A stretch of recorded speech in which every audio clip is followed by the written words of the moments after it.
Now that we've had a whole bunch of amazing Marvel movies, it is time to go back to some of the classics, like the Thor Trilogy, and rank it from worst to best. Yeah, this is my Thor hammer. It's the best I got.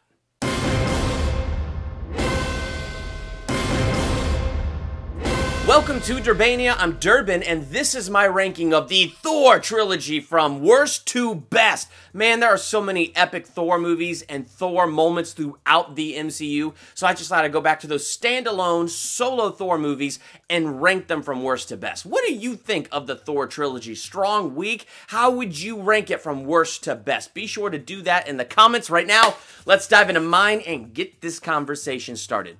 Coming in for me at number 3, Thor, The Dark World. This is my least favorite of the Thors, yet when I put it in, I still can't help but have fun with it. The reason is because you still have Chris Hemsworth and Tom Hiddleston.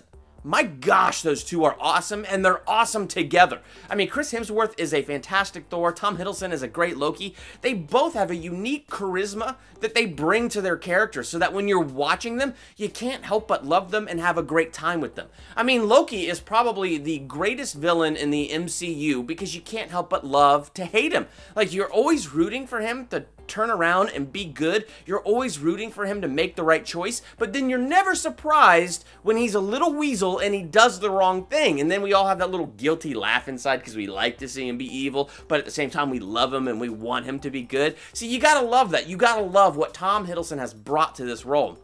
And Thor is just Thor. I really think like Chris Hemsworth just has a natural ability to bring that comedy and that seriousness to the role. And he plays it so good, man. And so you have that chemistry working for you in this movie. And that's just really good. And it's a really good story overall. I mean, it's epic when you think about it because it's these dark elves that live in a universe of light. And what they want to do is transform it back into darkness. They lost an ancient war. They've been in a hibernation ever since then. Now the ether has awakened them because the convergence is upon us where all the worlds, the 9 realms line up, and so the doorways between those worlds become blurred and people can just go in and out of the world. It makes you wonder how many people like were walking down the sidewalk one day and suddenly they found themselves in Jotunheim, or they found themselves in Asgard or some other planet. Like, how are we here? Like, this could explain why when you're watching Guardians of the Galaxy, there's humans there, because probably one of the convergences in the past, some humans went, whoops, and they found themselves there populating the universe. We might already be a multi-planet species.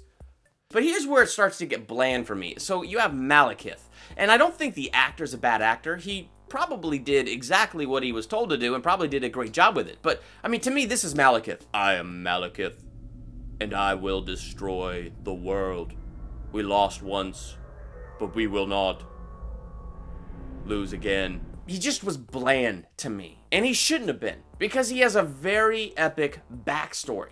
So he should have been a better villain than he was. And there was just a charisma that was missing from that character. There was something missing from it that didn't draw you in. And then there was just something about the whole feel of The Dark World, that it had a kind of blandish vanilla feel. Now, vanilla's not bad. I like vanilla ice cream from time to time, but it's like nothing spectacular.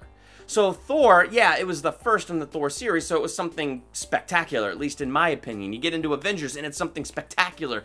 This just didn't have that spectacular quality. There was just a quality that wasn't present with it, which is kind of sad, but I don't know. Because of that, because it kind of had this bland feel, because of the blandness, it is my least favorite. Coming in at number 2, Thor Ragnarok. I have said a lot of negative things in the past on my channel about Thor Ragnarok, so how about I kick this off with some of the positive things about Thor Ragnarok. The reason it's not my least favorite is because it does a lot of great and unique things. I mean, you have Hela revealed as a secret child of Odin and the oldest child of Odin, and she is an epic villain who could kill people like the Warriors 3 with the flick of her wrist. She can take on the entire army of Asgard alone. So she's flippin' epic. And they find themselves on Sakaar, this like lost world full of lost people and lost things, run by Jeff Goldblum, the Grand Master. Gosh, that guy is freaking awesome in that role. And then you took that and you mixed it with Planet Hulk. Granted, it's a little unclear how he found a wormhole and ended up there, but he did, and they do a lot of great things with the Hulk. He's been the Hulk for 2 years now, so he can talk in almost complete sentences, and that's really cool, which gives the Hulk and Thor a really interesting relationship, and it's just a new dynamic for Thor to play off of that we have not previously seen. Then we get Valkyrie. So now we got Thor, we got Hulk, and we got Valkyrie. So we got that really cool mix of characters, and Valkyrie is just an awesome character. I would not want to make her mad. Then you put Loki into the mix of that. So you've got these 4 epic characters, and they're amazing together. It's an amazing team that they put together for Thor Ragnarok. Probably one of the biggest movies where you're really rooting for Loki, where you're really rooting for him just to turn the other leaf, be good. Yeah, this is where we're really looking for Loki to be good, to turn around and start making those right decisions. And we get that. By the end of this movie, we get that.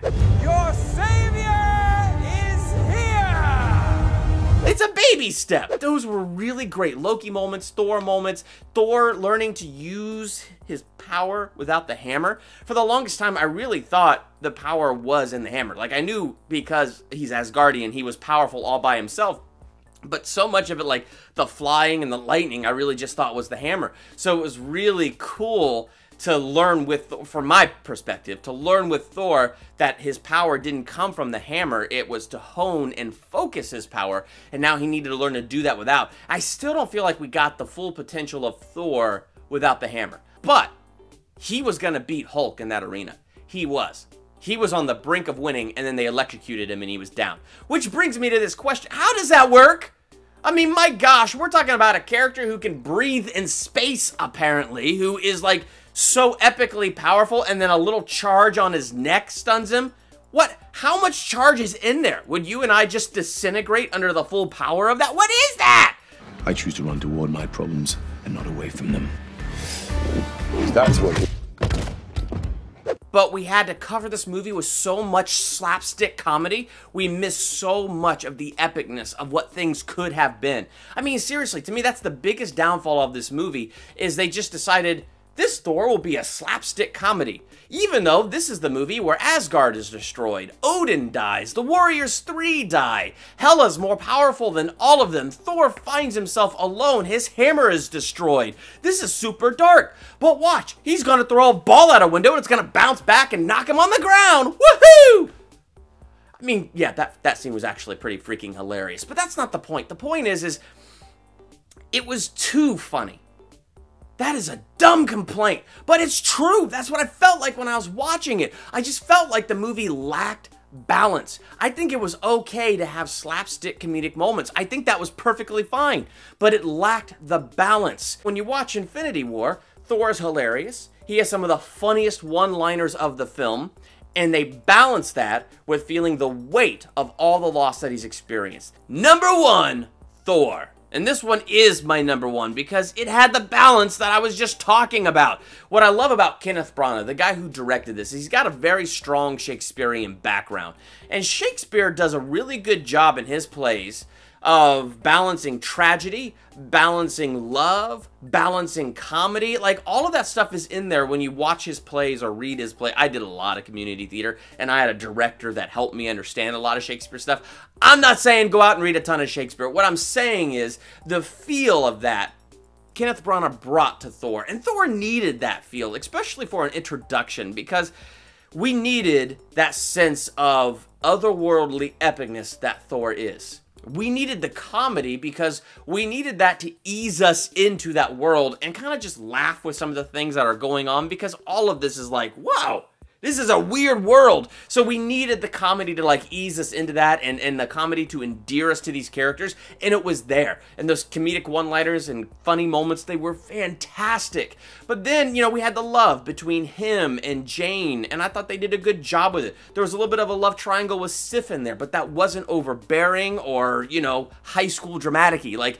it was just solid. And so they did a really good job with that, and it was full of action-packed sequences and incredibly epic moments. And I loved the first Thor for such a long time. For a long time, It was my favorite until we got to Winter Soldier. Like, I think I liked it above the first Avengers movie. It's hard to say that because the first Avengers is really, really, really good, but I really did like the first Thor movie a lot.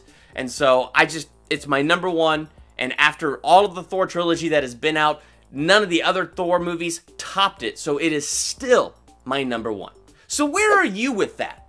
Where would these movies fall for you in your list from worst to best? Go ahead and rank the Thor trilogy in the comments below from worst to best. While you're there, hit the subscribe button to become a Durbanian and hit the bell by the subscribe button. That way you're notified the very next time I drop another ranking video, movie review, theological analysis, how they should have done that video, or anything else I do here. I'm Durbin. Thanks for checking out Durbania.